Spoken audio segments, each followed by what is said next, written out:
Hey everyone, welcome back to the Dynamic Duo UK. Yeah, I know it's been a while, hasn't it? I apologise. I've had a bit of time away, mainly to focus on my other channel, which is Speak Up with Richard on YouTube, where I can, actually speak up without walking on eggshells every 5 seconds. Also, I've been down with the flu. Before you say anything, no, it's not man flu, it's the real flu. The one that knocks you for six, makes you feel like a bit like a wet dishcloth for days on end. But hey, I'm back, just about. Also, why I took a break. Now, I want to be honest for a second, okay? I've decided to stop filming for a while as well because, quite frankly, a lot of people have just been dicks. And I mean it, massive dicks. You say one thing to them and slightly different to their opinion, and boom, honestly, the dummies come flying out faster than you can say, I'm a celebrity, get me out of here. So going forward, things are going to be simple, minimalistic, straight to the point, no fancy edits, no nonsense, just me talking to you as it should be. So let me talk about the main topic today, which of course is our beloved Department for Work and Pensions, also called the DWP, and the Department for Wicked People in some people's eyes. Yes, that's right. After 3 long years now of campaigning on this channel, alongside others for a fairer and better system, you would have thought that by now something would have changed. But here we are again, folks, watching them run the country into the ground and turn everybody who's disabled and not disabled against each other. So I'm going to go through a few snippets today, and I've segmented them off, so please just watch this right to the very end and take your time. And if you need to pause and come back, rewind, do so. So I want to talk about, first of all, tribunal chaos. Recently, a friend of mine had a tribunal about their PIP claim. They waited an eternity for this thing, and I mean a long ass time. But what happened was, it was then delayed again when this person had their tribunal, because, wait for it, the DWP didn't provide enough evidence. Let me translate that to English for you. Evidence means they didn't have enough ammunition to deny this poor person the benefit they clearly deserve. The judge at this point should have thrown it out there and then and awarded it in the claimant's favour. But no, from what it sounds like to me, the judge was more on the DWP side than the side of fairness, compassion, or general common sense. Another needle in the haystack, another screw over for genuine people.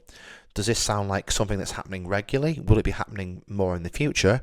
Unfortunately, I believe it will be. There is also the unfair system that I want to talk about. Now, we all know it's not fair, and I don't say this lightly, but the problem we have now is that those who can't be bothered to work and want everything handed to them on a plate are making life genuinely harder for those who are struggling. And I've supported people a lot, okay, over the last 3 years, disabled and people who claim to be disabled as well, and sometimes I've been caught out by a few bad eggs. You can't always, determine who is real and who's not real, unfortunately, and I think you'll probably agree with me on that one. It is quite hard. Now, just this week, I spoke to an old work colleague, married, 2 kids, lovely family, both working full-time. However, she turned around and she says to me, in these exact words, I don't want to work. Why should I? My husband earns enough, and if I got sacked, I could claim benefits for my disabled children. Now, forgive me if this sounds harsh, but that's not the right mindset to have. If you can work, then work. Because trust me, as you get older, finding a decent job that's reliable and consistent as well, gets harder and harder. We shouldn't be having children to support our lifestyle as well, which some people still believe that's the thing. What do you think of this comment? What do you think of that particular person's comment there? Let me know down below. I'd love to hear your thoughts as always, and do you share the same mindset? Now, the next up story I want to talk about is a story from the Birmingham Life newspaper, which got my attention. Someone working inside the DWP came forward to say sorry. He said that staff are at breaking points because all of the PIP claims and chaos they had to deal with is making it harder. He claims the assessors are on your side, that case managers want to award benefits. But here's the kicker, he also admitted that audits often overrule those decisions. We've seen this before. Remember David's case about 6 months ago we featured on this channel? He was awarded enhanced rates across the board. 2 weeks later, the DWP ran an internal audit and snatched it away.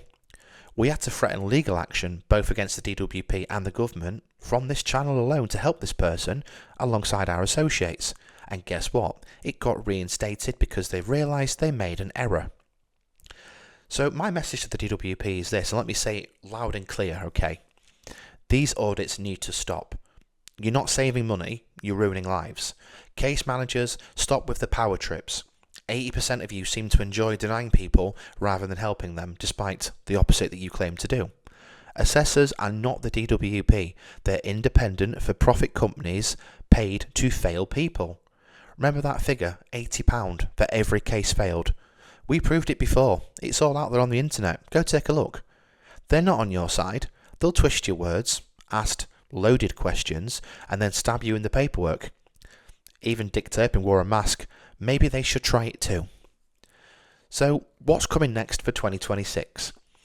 The benefit review, put my teeth back in, is coming up in autumn of 2026.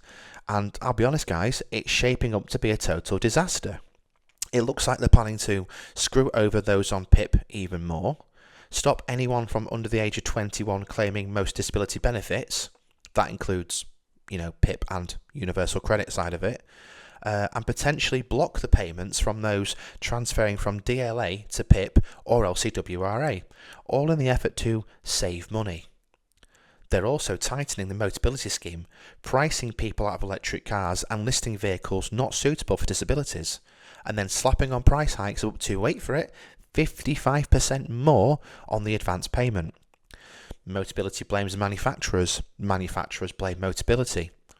You know what I want to say about that one? Stop blaming each other. Your industries will then collapse otherwise, and nobody will be able to afford anything. Do you really want that? No, didn't think so. My final thoughts, and thanks for this one, before I wrap it all up, is, guys, it's getting tougher and tougher to earn a living in the UK. We see it. This channel, like most others, isn't immune to what's happening out there. YouTube limits us, demonetizes us, and makes it near impossible to grow. Hence the break.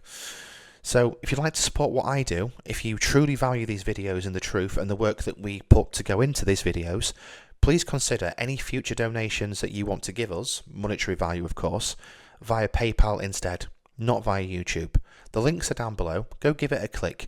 If it's £1, it's £1. I'm not bothered. Every penny will go towards a creator now and not some corporate elite hiding behind a screen. Thanks as always for liking, supporting and subscribing and commenting. It keeps the channel alive and I do enjoy reading all your comments as always. And take care of yourselves, stay strong as always, and I'll see you very, very soon on a video, probably next week. Goodbye for now.